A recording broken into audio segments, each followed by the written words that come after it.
Hello everyone, welcome to a lesson where we're going to look a little bit more into a little bit more detail about England. So we've had a little look at the United Kingdom and we've found out that it's made up of 4 nations. What are they? Can you remember? Can you have a think? Yeah, so they're England, Scotland, Wales and Northern Ireland. We had a little look at that. And collectively, that's called the United Kingdom. And we're going to have a little look at England in a bit more detail today. We're going to just whiz through, but we're going to have a little look at the counties of England. That's how England's broken down into different sections, and also some of the landmarks of England. Okay, so I'm going to start sharing my screen and hopefully you should be able to see my PowerPoint. So, oh, interesting. Let's see if it works. Just a minute, children, please. Here we go. First of all, these are some of England's cities and counties. So here is where we live. Okay, we're not going to learn all of them because there's so many, but we're in the West Midlands. And around us are Staffordshire, Shropshire, Herefordshire, Warwickshire, Worcestershire, and we're right in the middle of the country, in the heart of England, in Birmingham. And the other place that lots of you are very familiar with is London. I know lots of you have got relatives down there, and that's in the part of England called the South East, which is traditionally the wealthiest part of England. And up here we've got the North. I know some of you have got relatives in places like Bradford and Oldham, and that's up here. So we'll just stick to it being, well, there's Southwest, okay, where lots of us go on our holidays. Southeast, we've got the Midlands, and up here we've got the North. Okay. And here's some landmarks. There's the Angel of the North. It's a really famous piece of art. Canterbury Cathedral right down here in the south. Buckingham Palace that lots of you have heard of. Stonehenge, that's world famous. The Roman Baths. Clifton Suspension Bridge there in Bristol. Anfield Stadium, that's the Liverpool ground. I haven't got anything listed for Birmingham. So your task after our session finishes is to try and think of some famous Midlands landmarks. So we're going to have a look at some of the ones that are mentioned here. Stonehenge, it's a very famous stone circle in the south of England, which was built 2,000 years, built thousands of years ago. Sorry, not 2,000 years ago, many more thousands before that.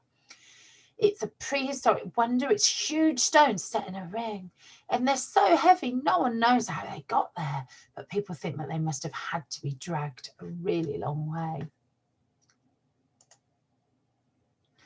Buckingham Palace, I know you've all heard of that.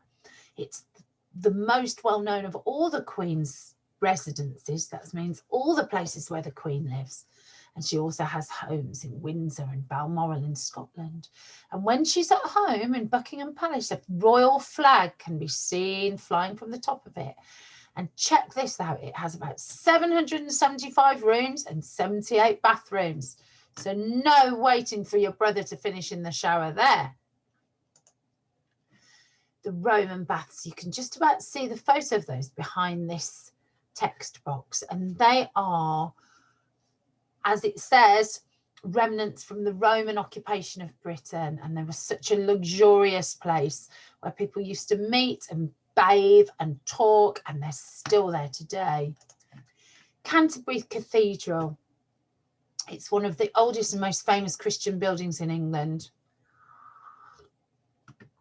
And there's lots and lots of different stories about Canterbury Cathedral. One of the most famous is an archbishop being killed there by the king. Well, not by the king, but by his knights, but many years ago. Hadrian's Wall, that was built around 2,000 years ago, and that was to separate the Romans from the Picts tribe. They were the barbarians that were trying to get into occupied Britain. The Angel of the North. This is a beautiful piece of art, I think, and it was built in 1998, and it's Britain's largest sculpture. It's really strong and it can stand winds of up to 100 miles an hour. And it's made of steel with wings of over 20 meters tall. And the last one we're going to think about or meet today is the Clifton Suspension Bridge. So it's not very far. It's down in Bristol, which is about an hour and a half's drive. And it goes over the Avon Gorge. And guess what?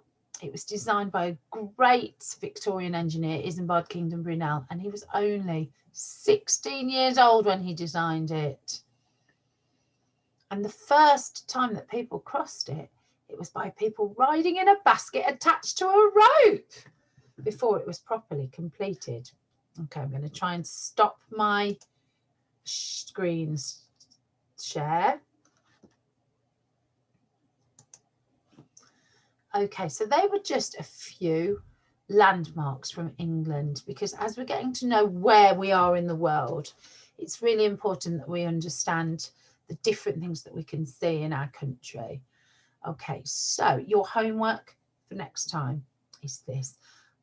We heard of a southwest landmark, which was the Clifton Suspension Bridge in Bristol. Oh, and Stonehenge. So they had two. The north had the Angel of the North. Buckingham Palace was the southeast. Hadrian's Wall was right at the top of England, that border between England and Scotland. And we didn't get anything mentioned as a landmark for the Midlands.